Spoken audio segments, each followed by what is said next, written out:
What's up, guys? Welcome to the Stats Free Sports channel. Here to bring you a video discussing why I no longer have the Detroit Lions as Super Bowl contenders or either NFC title game contenders also.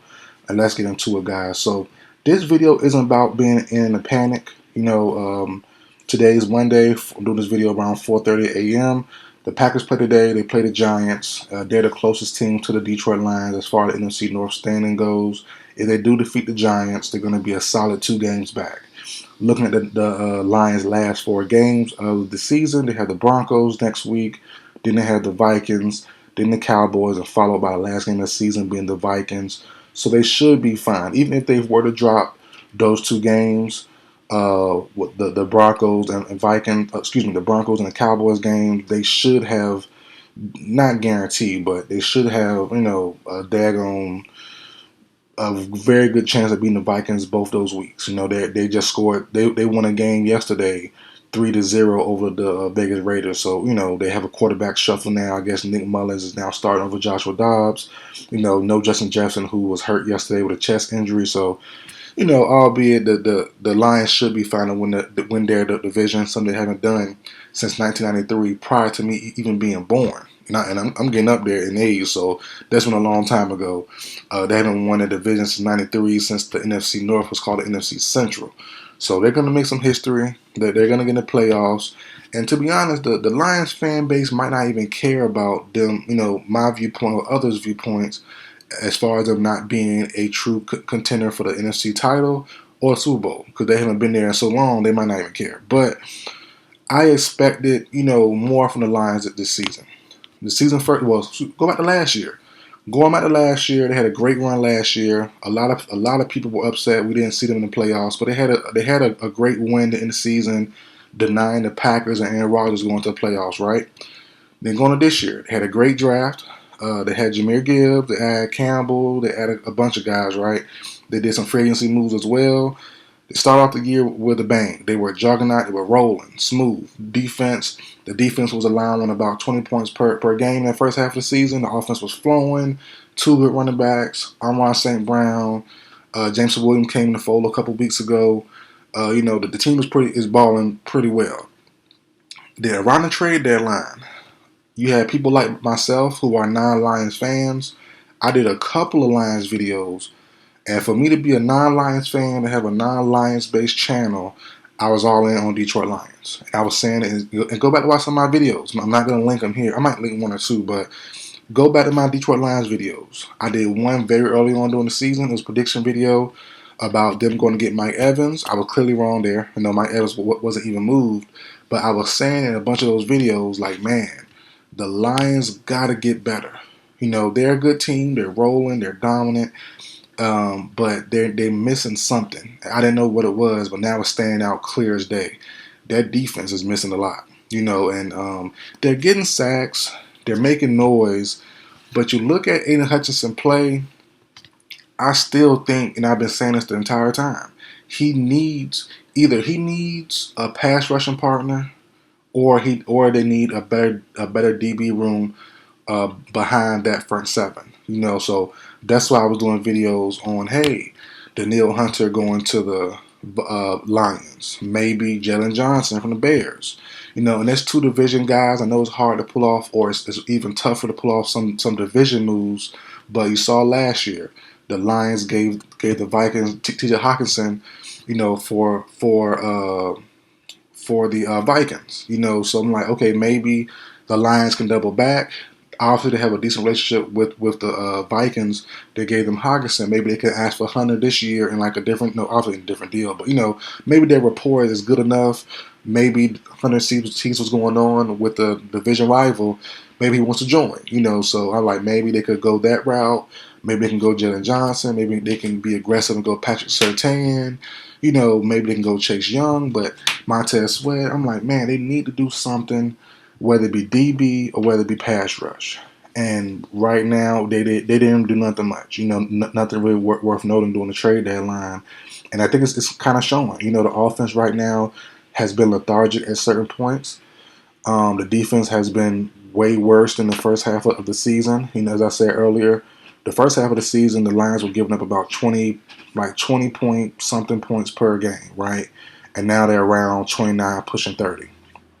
So it's like, and they're fairly healthy. There's not really people missing. A couple of injuries they had early on in the season. Some guys came back, some guys haven't. But for the most part, right now, their team is closer to healthy than they were a few weeks ago. So it's like they have all the offensive weapons that they have or they need. The defense is mainly there for the most part. There should be nothing going on as far as them playing bad ball and consistent bad ball too. You look at some of their wins, even in some of their wins lately, because they dropped the last 2 out of 3. They could have been realistically they could have dropped their last 4 or even 5. They beat the Lions in a close game, 41-38. They lost to the Bears in a game where they scored 17 points in the fourth quarter. So that the Lions, if they didn't have a 17-point fourth quarter, they could have lost that game going to the fourth. The Packers defeated the Lions on Thanksgiving Day. The Lions lost to the Saints, where the Lions had a big lead in the first half. They let the Saints come back, and the game was down to the wire.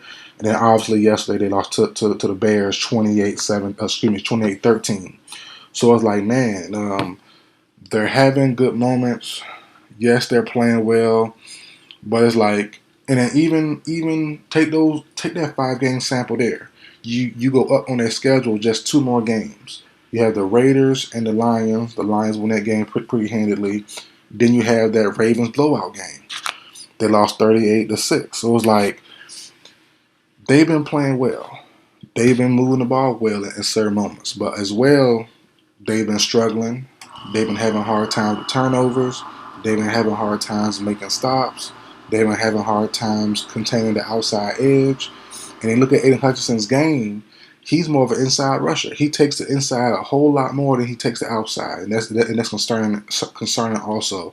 So it's like, man, hearing Dan Campbell speak after yesterday's game, he even said himself, "We're not in a panic. We're not worried. We're still fine. We just need to get on a consistent level." That's hard to do late in the season, with the wear and tear, with the pressure, all that stuff going on. I like Brad Holmes' moves. I love everything he done during the draft the last couple of years. Shoot, I've had the Lions ranked, I think, top 3 in the draft the last couple of years since Brad Holmes has been there. I love that draft last year, even the Campbell pick, and I love the draft prior to that also, right? But there's some point in time, and I said this during my videos, at some point in time, there comes a time where the draft picks are gonna have to be used to get a star player, to get something that's gonna really boost the team. And I think this year the team needed that. Like I said, Chase Young, Montez Sweat, Surtain, Jalen Johnson, Danielle Hunter. The list goes on of people who were available, or maybe were available, maybe were not. We're not quite sure. But, we know for sure Jalen Johnson was. Danielle Hunter, I'm not quite sure.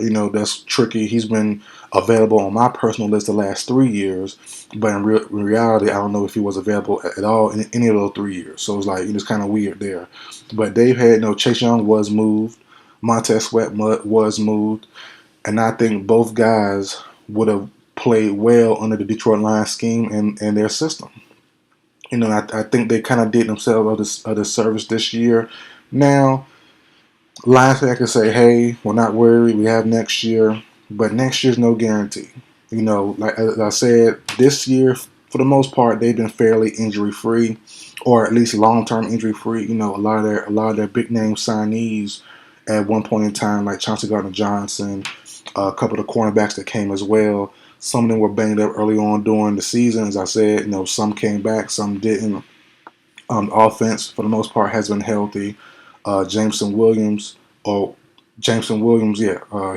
missed a couple games for the betting stuff, but came back, had a couple good moments, but nothing too consistent there. Golf started the year very strong, but the last 5 or 6 games, he's been struggling trying to hold on to the ball. He's been struggling with turnovers. Yesterday, he had two fourth down interceptions versus the Bears.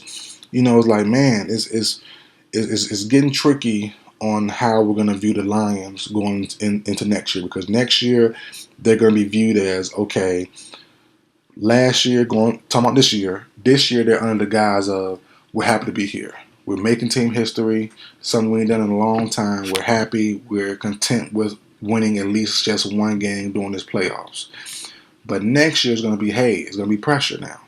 You should be a big dog. Your team is pretty young. Your team is pretty squared away. You have to be more consistent. And then, as we see now, the Bears are on the come up, maybe. The defense has been playing well lately, whether it be Fields and Eberflus, whether it be Eberflus and Caleb Williams or Drake May. We're not quite sure yet, but they have 2 of the top first-round picks. Even the Bears keep winning, they're going to go. They're going to lose some position on their own pick, but the Panthers pick will stay the first overall pick. So, they're going to get a brand new quarterback most likely, and then they'll get a weapon, whether it be what's his name, Harrison Jr. or Adunye from the Washington Huskies, or Neighbors from the LSU Tigers. So they're going to get a weapon most likely to pair with their new quarterback or Justin Fields. So they're on the come up. The Vikings, they're kind of iffy. We don't know what they're going to do. Is Kirk coming back? Is he not? We're not quite sure there. Then the Packers, they're playing good ball on right now. Maybe if they had a better start to their season, they would be in a better spot and even closer to the Lions and put more pressure on them. But as of right now, I have no panic for them.